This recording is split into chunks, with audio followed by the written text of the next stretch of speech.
Talvez a gente perca algumas pessoas no meio do caminho, mas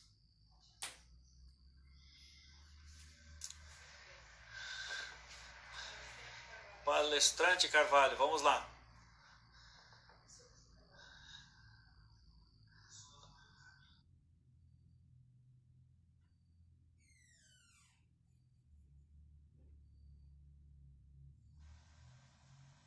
Olá, Olha aí, beleza? olha, agora parece que deu certo. Deu certo, né? Tudo bem, Carlos? Tudo ótimo, como é que vocês estão? Estou bem. Vou apresentar para você hoje aqui na nossa live. Está aqui a minha esposa, Rosane de Carvalho, e ela vai deixar. Estou aqui meio de lado porque vai que eu mostro tudo aí queima tudo, né? Eu acho que o seu problema foi esse. Você colocou tudo aí, pareceu. Então, eu que sou mais feio que você, vou ficar de lado aqui para que as pessoas que necessitam da acessibilidade em Libras tenham com ela aqui a acessibilidade, tá bom? Assim, ó, a beleza está nos olhos de quem vê. Então, beleza? Então, é isso aí, tá? Então, nós temos aqui a Rosane, que vai nos ajudar nessa live, tá? E aí eu falo novamente, você que gosta de Libras, chame as pessoas que gostam, você que talvez tem um amigo surdo, e às vezes são poucas lives no Instagram que tem acessibilidade, então pode estar chamando, que acho que o conteúdo, tenho certeza, será um conteúdo fantástico. Estou aqui com o meu amigo Carlos. É Exal ou Essal? É Exal mesmo, é o som de Z, o S entre duas vogais, é isso aí. Então tá bom, Exal, ele é mentor de carreiras e negócios, palestrante, docente internacional do Hagai, membro do John Maxwell Team, poxa, fantástico, treinador de líderes, mestre em desenvolvimento regional, coautor de alguns livros, Segredos de Alto Impacto, Engage for Business, Liderando Juntos, e tem uma família bonita, que eu gostaria que ele falasse da família dele, dos filhos e tudo mais, tá? Carlos. Sim. Primeiro, Aguinaldo, né, muito obrigado. Para aqueles que estão ouvindo, a gente teve que inverter, então estamos no meu Insta. Espero que a gente não tenha perdido ninguém no meio do caminho, mas devido a problemas, a detalhes técnicos. De qualquer forma, é um prazer e, para mim, é uma inovação histórica. Isso que está acontecendo aqui, eu nunca tinha visto fazer, né? Uma live com transmissão em Libras ao vivo. Isso é tremendo. Isso aí é de Deus, então, assim, quero agradecer a sua esposa, né? Enfim, é uma experiência única. Eu convidei algumas pessoas específicas que eu sei que trabalham, né, com a linguagem de sinais, e vamos ver se elas entram no decorrer do processo. Mas eu encaminhei elas para o teu Insta, então vamos ver. Mas, sim, além disso que você mencionou, da parte profissional, né? Eu tenho uma família abençoada, tenho uma esposa linda, eu tenho 2 filhos, um de 13 e um de 20 anos, né? E, né, eu sou um cara muito abençoado e feliz, e principalmente, né, cristão, que eu acho que é o elo, né, que inclusive a gente pode se relacionar muito, né? Então, é dentro dessa linha aí. Sim. Em breve, a breve apresentação a qual você já fez, né, eu só queria destacar ainda que a questão do John Maxwell Team, né, a gente tem condições aí de oferecer treinamentos específicos, né, por causa da nossa filiação ao grupo dele, né, no mundo inteiro. Então, a gente tem tido aí uma grande condição de ter conteúdo inovador e que, com certeza, né, digamos assim, desenvolve pessoas, até porque o John Maxwell dispensa apresentações, né? É um dos caras que mais vende livros na Amazon, e é o, tipo assim, treinador de líderes número 1, referência número 1 em liderança no mundo, né? Então, além de que também é um cristão, então ele compartilha dos mesmos valores, e para mim isso é muito, muito relevante. Mas enfim, estamos aí junto para a noite de hoje, para discutir os assuntos, né, que eu acho que muito relevantes. Eu acho interessante, o Brasil é muito grande, né? A tecnologia nos coloca. Eu sou do interior do estado de São Paulo, então quem está aqui comigo percebe que eu tenho essa fala. E você é do interior do Rio Grande do Sul, que legal, né? A minha região é bem interior, quente, estou aqui na divisa do Mato Grosso do Sul, e você está aí mais ou menos onde? Só para a gente ter uma localização geográfica. Muito bem, verdade. Você é de Flórida Paulista, confere? Flórida Paulista. Isso. Né? Aqui eu estou pertinho da divisa com o Uruguai, é a cidade de Bagé. Bagé. Bagé. A cidade que você está é Bagé. Bem assim, ó, pensa na pontinha quase do Rio Grande do Sul, pertinho do Uruguai. É lá que está Bagé. Uma cidade de 120 mil habitantes, tá? Uma cidade relativamente pequena, mas é um lugar abençoado também. Amém, amém. Tá bom, é isso aí. Apresentações feitas, vamos para falar. Então, você é um palestrante, você é um servo de Deus, né? Antes da gente entrar nisso aí, como você vê hoje, nós estamos dentro de uma crise, uma crise que ela da questão da saúde, mas ela abarca todas as situações, porque existe a finança, existe a nossa vida emocional, tudo mais, a vida religiosa, as igrejas estão fechadas. Como você vê esse momento que nós estamos vivendo agora? Talvez ele é ímpar em todos os sentidos, né? Eu não sei quanto a você, mas eu com certeza nunca passei por uma situação tal qual, né? Essa que estamos passando, de novo, em todos os sentidos, né? O cerceamento de algumas liberdades que tínhamos, a começar com o dar o abraço numa boa, né, na pessoa à sua frente. Hoje isso aí já tem restrições, né? Às vezes nem cumprimentar. Nem cumprimentar. É interessante, né? Como é que a gente se relaciona, a gente se dá uns cotovelaços agora, dá um chute nos pés, né? A gente se encosta à distância. Então, é um desafio. Mas, respondendo um pouco a tua pergunta, talvez trazendo um insight, né? Eu acho que é uma tremenda oportunidade. Tá? Eu decidi também parar de olhar só para o lado, né, do copo meio vazio. Sim. Eu acho que Deus está se movendo, Deus está fazendo, permitindo não só nós como pessoas, né, como seres humanos, indivíduos, né, mas também como igreja, da gente se reinventar e com isso eu acho que muitas coisas vão mudar a partir daí. Eu tenho usado a frase, nós jamais vamos voltar para o que era, nós vamos ter que, como é que é, nós vamos ter que reinventar, ou digamos, não reinventar, nós vamos ter que refazer as coisas num novo degrau, né? Porque as coisas não vão voltar para como eram. Depois de uma experiência de tantos dias em casa, de tantas famílias que encontraram alternativas para si, para os seus relacionamentos, para os seus afazeres, e as igrejas também se reinventaram, porque antes parecia que a gente tinha que estar correndo ou se agregando nos cultos, né? O que eu ainda endosso, nós temos que fazer, a palavra nos orienta a isso, mas a gente tem alternativas de ser igreja de uma forma, inclusive, mais expansiva. Então, eu diria que é um desafio de expansão, de olhar para as oportunidades e de fazer o novo, né? Só que de uma outra forma do que a gente estaria, talvez, fazendo se não tivesse acontecido todo esse cenário que aí está posto devido ao Covid-19. Beleza, também acho isso.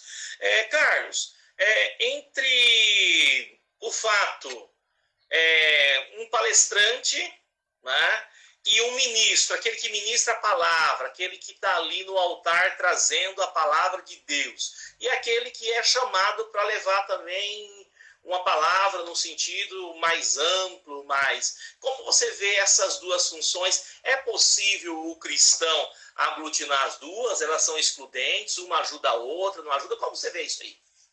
Tá. Eu vou responder e depois eu quero ouvir a tua opinião, né? Opa, sim.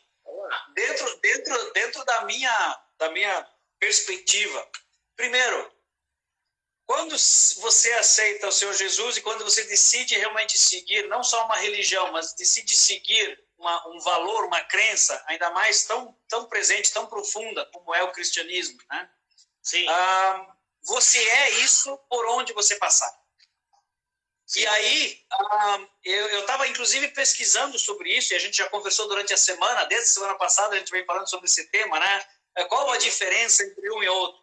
Bom, na minha ótica, eu já palestrei dentro de igrejas, como também já ministrei fora das igrejas. O que eu quero dizer tem a ver um pouco com a meta.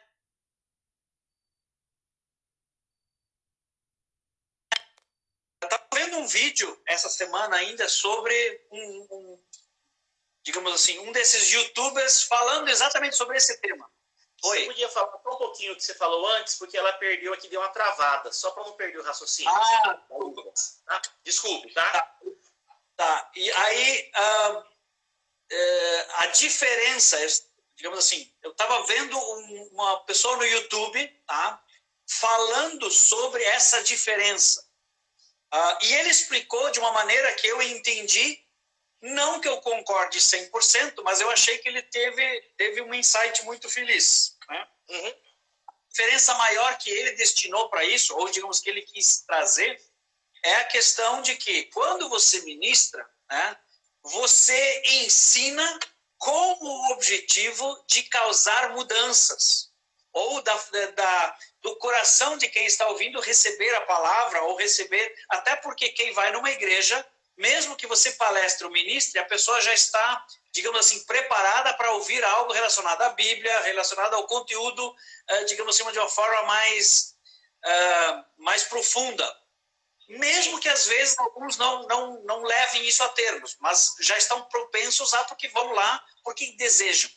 Numa palestra, a pessoa espera levar um conteúdo aplicável, mas também espera que seja surpreendido com alguma, enfim, alguma, não vou dizer piada, mas algum insight totalmente revolucionário ou algo assim, e porque está pagando por isso, na maioria dos casos.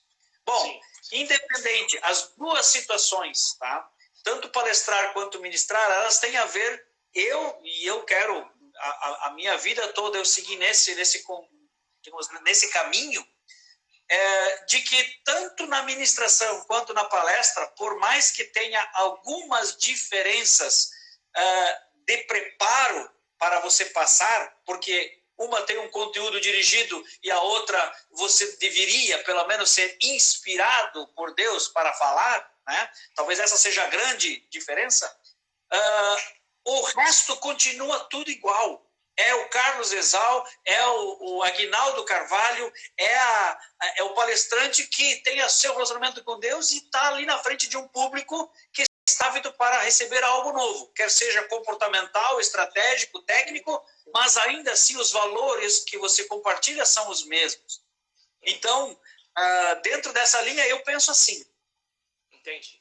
O grande diferencial está na pessoa do Espírito Santo te dirigir para destrinchar um tema, do qual o outro você fala como palestrante de um tema que você já domina ou que já fez muito sentido para você. Não que você não possa usar essa mesma...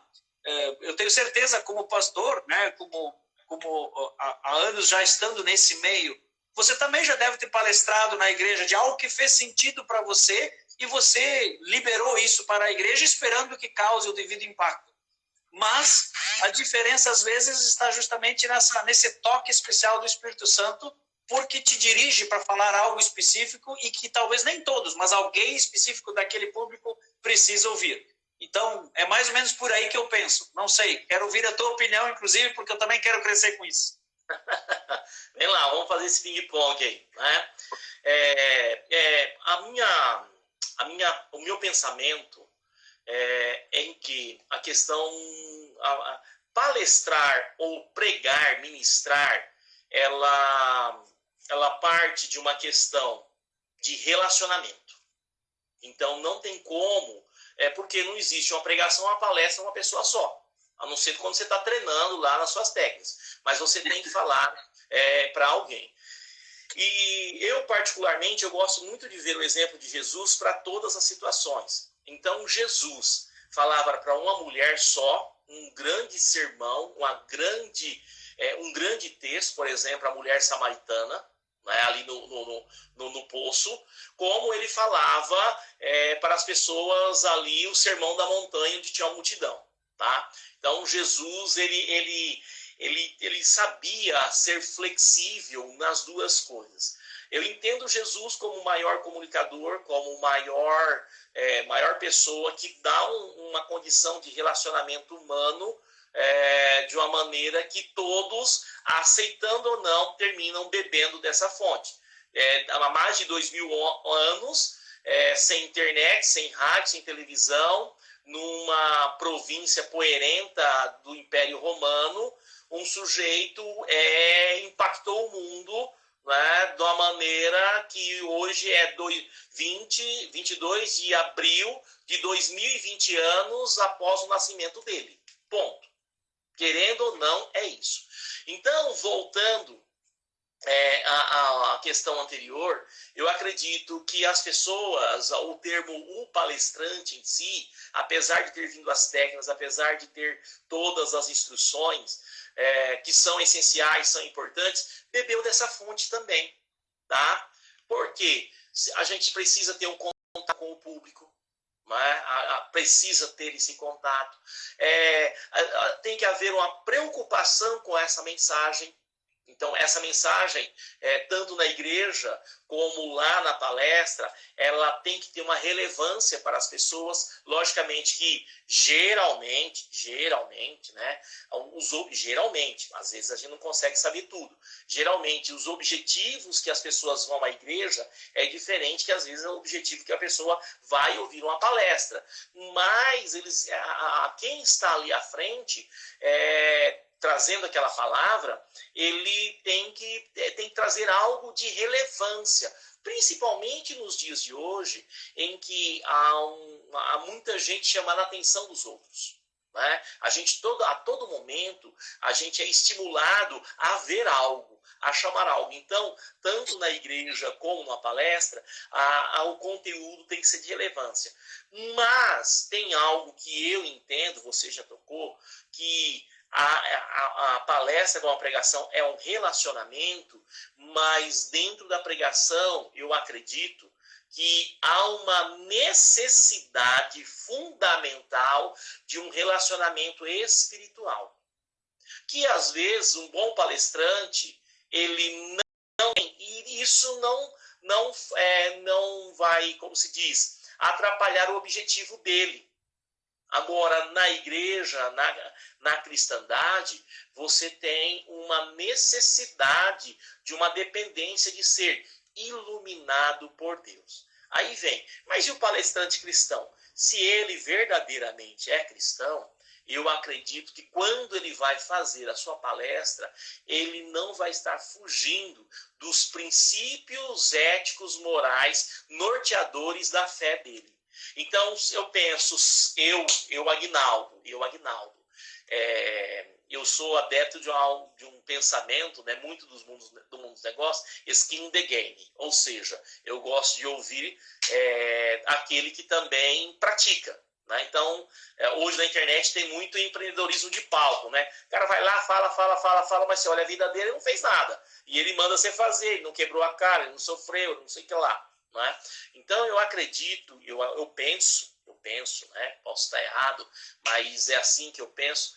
Eu dou muito valor àquele profissional cristão, verdadeiro cristão. Não estou falando de placa de igreja, mas verdadeiro cristão que tem os preceitos de Cristo. Quais são os preceitos de Cristo? Né? Amor ao próximo, amor a Deus, fraternidade, né? Solidariedade, santidade. Então, aí que você vai partir para isso, você pode estar no púlpito da igreja, como você pode estar numa palestra, como você pode estar numa sala de aula, como você pode estar num balcão de vendas, como você pode estar sentado num ônibus sendo cobrador, porque são os princípios cristãos, né? Me permite uma intervenção assim, ó. Eu acho fantástico o que você está falando, porque a linha que hoje eu vejo alguns seguirem, tá? A mesma dicotomia do que ainda muitos fazem de que, olha, na igreja eu sou uma coisa e fora eu sou outra, na área de palestras não é diferente. Por exemplo, Tem palestrantes que na igreja, quando ministram, né, são fervorosos e você parece que realmente não tocam o coração e os valores parece que estão ali, mas quando essa mesma pessoa fala fora, e aí eu não quero criar um muro, mas usa imagens e vídeos que você não mostraria na igreja, usa uma linguagem que você não usaria na igreja, usa uma piada que você não usaria na igreja, e aí que começa o meu conflito. Onde é que eu quero chegar? Os teus valores, eles são percebidos pela plateia, independente de onde você estiver. E a pessoa parece, e eu já falei isso, eu já fiz estudos, já falei muito sobre isso com outros palestrantes, né? Inclusive com os treinadores de palestrantes. O público percebe quando você é real e quando você não é. Ele percebe. E esse pessoal do YouTube hoje, talvez eu acho que a condição de perceber também talvez não tão importante, porque você ao vivo é um pouquinho diferente, mas ao mesmo tempo que o pessoal está te olhando no YouTube, vendo você falar sobre algumas coisas, eles já estão checando o teu Face, estão checando, né, as tuas outras redes e já vão achar a tua ficha corrida toda, né? Então, por isso que muitas coisas não acontecem. Mas eu queria só destacar, né, que tem gente que consegue fazer as duas coisas, e esse que é um dos meus conflitos, porque a gente realmente, eu concordo 100% com o que você falou, eu preciso viver com base nos meus valores, e aí não faz diferença se eu estou no púlpito da igreja ou se eu estou numa convenção de vendas de uma grande empresa. Não interessa, não muda nada, né? Porque os teus valores não mudam e a tua essência continua sendo aquela fruto do teu relacionamento, né? E por isso que talvez algumas ministrações são tão fracas, porque o relacionamento também não existe, né? Sim. E aí não fica nem um nem outro, né? E aí você tem que apelar para questões muito emocionais para mobilizar uma plateia, em vez de usar realmente a tua vida, a tua história. Então, mas enfim. E você tocou num ponto, eu sou psicoterapeuta, você falou as questões emocionais, né? E as emoções, elas são importantes, elas fazem parte de nós, né? Mas o grande problema é que, às vezes, por exemplo, né? A minha esposa está aqui do lado, eu a amo de paixão, né? Fazer uma declaração aqui. Aproveita. Aproveitar, né? Tem testemunho aí, tem bastante gente vendo aí, né? Então, mas a decisão minha e dela de nos se unirmos não foi uma decisão muito racional. Foi uma decisão muito emocional. E uma decisão que impactou a nossa vida de maneira muito grande. O problema das emoções é quando ela está no local errado. Por exemplo, tudo na vida tem o seu local, o seu equilíbrio e tudo mais. Por exemplo, força é importante? Sim, excelente. Nós precisamos de força. Mas, por exemplo, eu vejo algumas senhoras fazendo aquele artesanato chamado ponto cruz. Eu olho aquele negócio é um negócio de precisão. Colocou força ali, estraga. Entendeu? Só que a hora que alguém vai trocar um pneu de um caminhão no modo antigo, né, sem os equipamentos todos novos, precisa de força. Então, faço essa analogia, né, da questão de entender as emoções. Eu penso assim, eu também dou palestra, a pessoa que vai na palestra, o palestrante, é importante, os treinadores falam da emoção, tudo mais, mas se colocar, como diz, fora de equilíbrio, a hora que saiu daquele ambiente, talvez não vai ter a mesma eficácia, né? Eu não estou falando que a emoção, que a motivação, que ela não seja importante. Lógico que é importante. Tanto é que a Bíblia, se você vai ver, a Bíblia é um crescente da esperança. Você pode ver, Jesus falou, no mundo vão ter aflição. Mas o que ele fala depois? Tem de bom ânimo. Eu venci o mundo.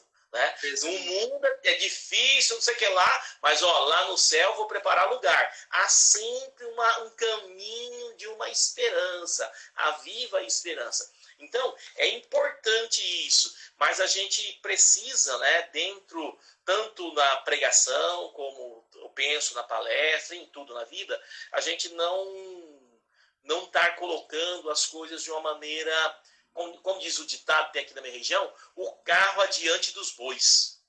Né? Tem que estar tudo na sua ordem. Né?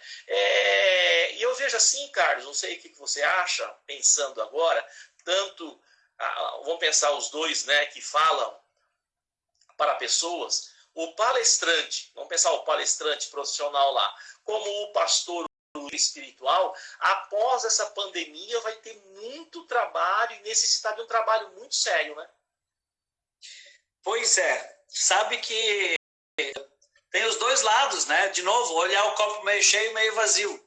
Eu já estou empolgado até certo ponto, por mais que a gente tenha os nossos dilemas, né? De olhar e às vezes ter que olhar com os olhos de Eliseu, né?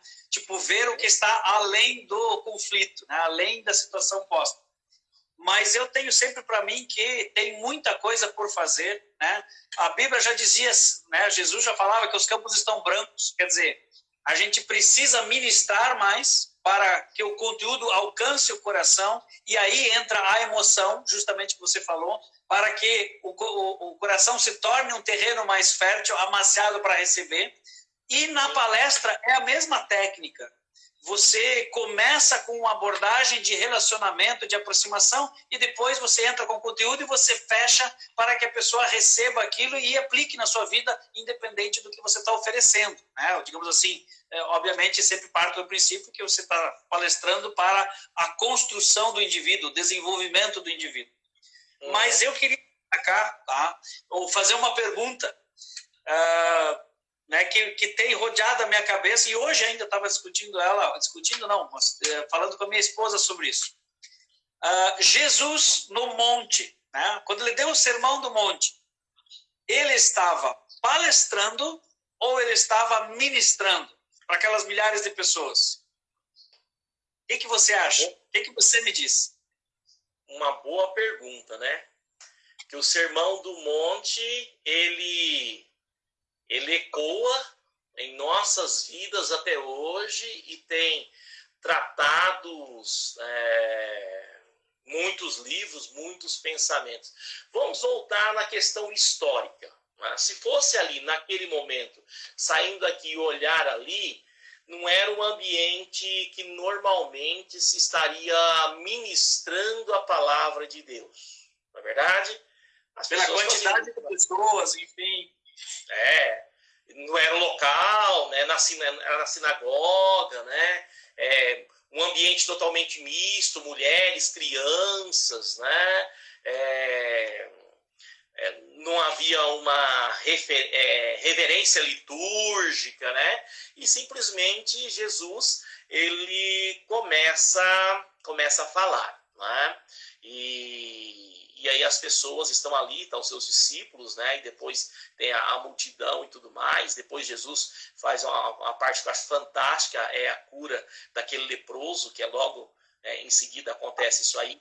Então eu vejo assim, se fosse, depende muito do olhar. O olhar dos religiosos da época, Jesus não estava ministrando, porque o coração deles era um coração que sempre estava criticando Jesus, sempre estava falando mal de Jesus, sempre estava assim, de uma maneira com inveja, com todo o pensamento negativo de Jesus.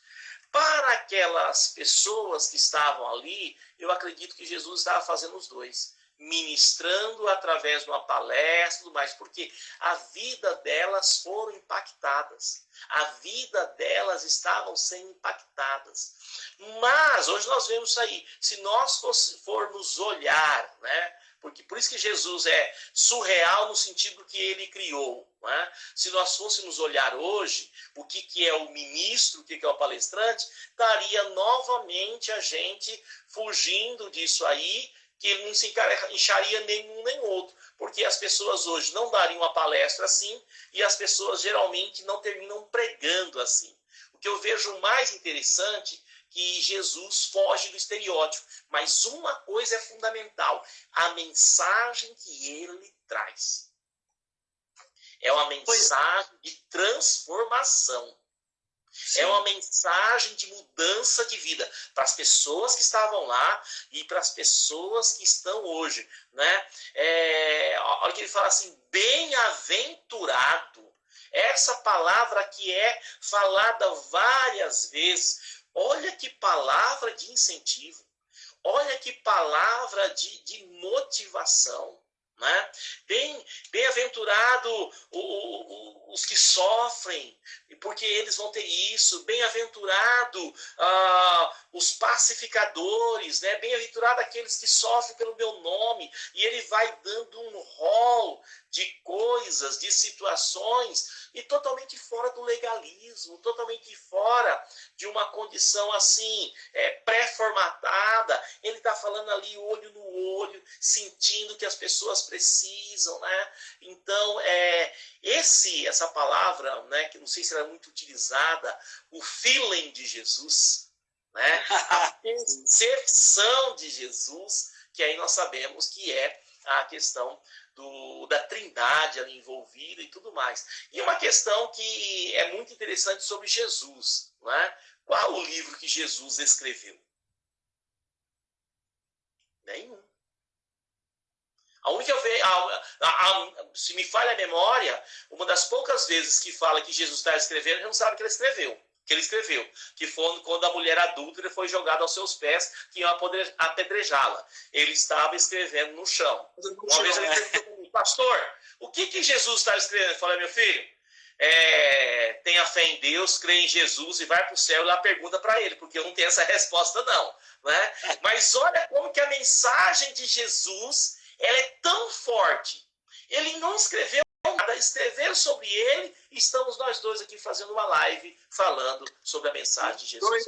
Mais de 2 mil anos depois. 2.000 anos. Então, assim, fica difícil a gente tentar formatar. Se eu pegar aqui na questão, não, ele pregou, ele trouxe. Você pode falar, não, ele fez uma palestra. Não, ali ele estava treinando pessoas. A gente vê pregadores usando esse texto de infinitas formas. Mas o que eu falo é o seguinte, ele trouxe uma palavra diferente, uma palavra de mudança de vida, uma palavra que mudou a vida das pessoas, uma palavra que muda a vida das pessoas hoje, uma palavra de esperança. Boa bem-aventurado. Essa expressão é fantástica. Não sei se eu respondi ou saí pela tangente, mas é o que eu penso. Tamo junto, Guinaldo, tamo junto. Assim, ó, eu estava pensando no cenário, né? Porque o tema da nossa live é justamente ministrar ou palestrar. Qual a diferença, né? Se é que tem. Se é que tem. Se é que tem, porque eu acho que tudo... eu posso dar uma palestra para 12 pessoas, como posso fazer uma ministração para 12 pessoas. Eu posso dar uma palestra para 1.000 pessoas, como eu posso fazer uma ministração para milhares de pessoas. Jesus fez isso. Mas há uma linha tênue, né? É preciso ter a mensagem, e isso Jesus tinha, e isso nós temos. Quando você vai para uma empresa, ou vai para... Inclusive... Você não chega, né, no púlpito e faz a oração e começa a pregar sem ter preparado absolutamente nada. Eu não vejo isso ser nem... Eu até já vi gente fazendo algo assim, dizendo que Deus vai revelar na hora. Muito bem. Eu não consigo, né, e tanto é que não foi muito bom, né? Mas eu queria focar assim, ó, é preciso ter uma mensagem, e isso vale para palestrante e para quem for ministrar. É preciso ter uma questão de preparo, ou seja, vale para palestrante, vale para quem vai ministrar. É preciso ter linguagem, e aí você falou lá no início, né, de acordo com o público, se você souber se é público empresarial,